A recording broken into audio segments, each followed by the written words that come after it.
The beauty of doing nothing. In a world that celebrates constant motion, where productivity is worshipped and busyness is worn as a badge of honor, there exists a profound but forgotten wisdom: the transformative power of doing absolutely nothing at all. What if the path to your greatest breakthroughs, deepest healing, and most profound creativity isn't found in pushing harder, but in the sacred art of stopping completely? Today, we explore the radical concept of intentional stillness and the science that proves its power. Be still and know that I am God, declares Psalm 46:10. These ancient words carry a timeless truth that modern science is only beginning to understand. In stillness, we discover not just God's presence, but our own true nature, the essence of who we are beneath the noise and endless striving. The Italian concept of dolce far niente, the sweetness of doing nothing, isn't laziness or procrastination. It's a conscious choice to pause, to breathe, to simply exist without agenda or purpose. In these moments of pure being, something remarkable happens within our minds and bodies. Research from Harvard Medical School reveals that when we enter states of rest, our default mode network activates, the part of our brain responsible for creativity, emotional processing, and self-awareness. This explains why your best ideas often arrive not when you're frantically working, but when you're showering, walking, or simply gazing out a window. Consider how Jesus himself modeled this practice. The Gospels repeatedly mention him withdrawing to quiet places, away from the crowds and even his disciples. In Mark 6:31, he tells his followers, "Come with me by yourselves to a quiet place and get some rest." The Savior of the world prioritized stillness, shouldn't we? The science of rest reveals that our bodies operate in two complementary systems: the sympathetic nervous system, our fight or flight mode, and the parasympathetic nervous system, our rest and digest state. Most of us live trapped in sympathetic dominance, with stress hormones constantly flooding our systems. Intentional stillness activates the parasympathetic response, lowering blood pressure, reducing inflammation, and triggering cellular repair processes that cannot function when we're in constant motion. Dr. Matthew Walker's groundbreaking research at UC Berkeley demonstrates that even brief periods of wakeful rest, simply sitting quietly with closed eyes, enhances memory consolidation by up to 40%. When we do nothing, our brains aren't inactive. They're processing, integrating, and making meaning of our experiences. The wisdom literature of Ecclesiastes reminds us that there is a time for everything and a season for every activity under the heavens. Modern life has erased the natural rhythms our ancestors lived by: the Sabbaths, the winters, the necessary fallows. We've created a perpetual harvest season, reaping until the soil of our souls is utterly depleted. What might change if you embraced regular periods of sacred idleness? Not scrolling on your phone or half-watching television, but pure, intentional stillness. 5 minutes of watching clouds drift across the sky. 20 minutes of sitting on your porch with no agenda besides noticing the sensations in your body. An entire afternoon of wandering without destination or purpose. Isaiah 30:15 offers this promise: "In quietness and trust is your strength." This isn't just spiritual poetry. It's neurobiological reality. When we quiet the external noise and internal chatter, our nervous systems regulate, our creative faculties awaken, and we access reservoirs of strength unavailable to our frantic, doing selves. Japanese forest bathing, Shinrin-yoku, provides compelling evidence of rest's physical benefits. Research shows that simply sitting quietly among trees for 15 minutes reduces cortisol levels, boosts immune function, and activates natural killer cells that fight disease.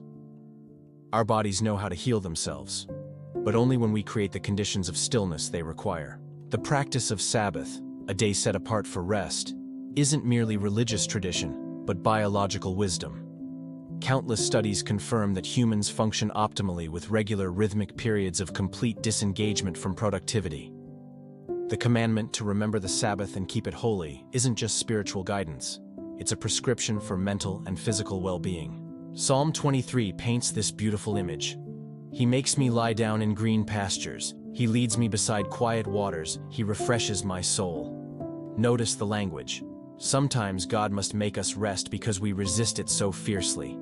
The shepherd knows what the sheep do not. Without rest, there is no restoration. In moments of intentional stillness, we often confront uncomfortable emotions we've been outrunning through busyness. This is holy ground.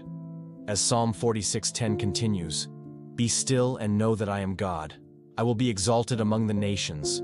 I will be exalted in the earth." In stillness, we surrender control. Perhaps the most healing act possible in our control-obsessed culture. The Benedictine tradition speaks of holy leisure, time that is unstructured but purposeful, open but reverent. This isn't wasted time, but rather time invested in becoming more fully human. When we step off the treadmill of constant productivity, we rediscover facets of ourselves long forgotten. Our capacity for wonder, for play, for simply being, rather than always doing. Research from the University of Southern California shows that downtime is essential for learning and innovation.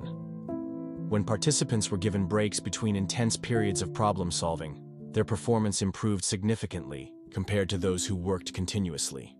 The mind needs fallow periods to integrate new information and generate insights. "Come to me, all you who are weary and burdened," Jesus invites in Matthew 11:28, "and I will give you rest."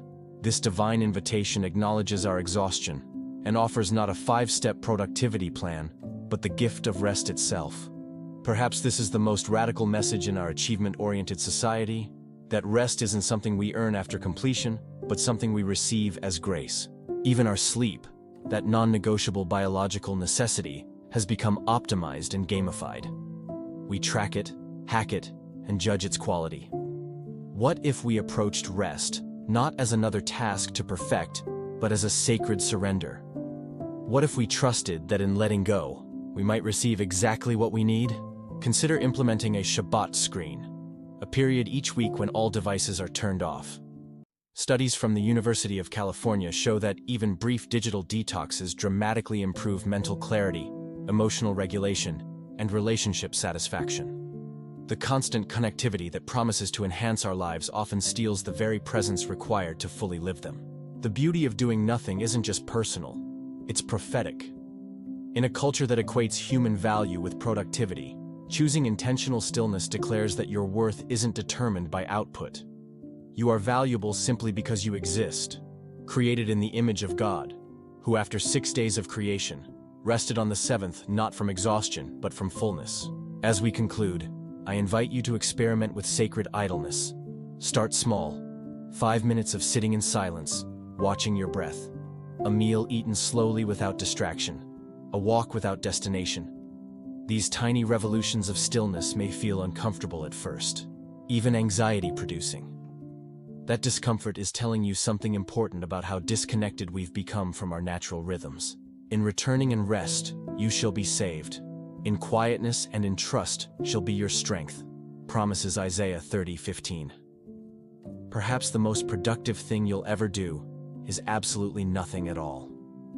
In that holy pause, you might just discover what your soul has been trying to tell you all along. If only you would stop long enough to listen. The beauty of doing nothing isn't the absence of something. It's the presence of everything that matters most.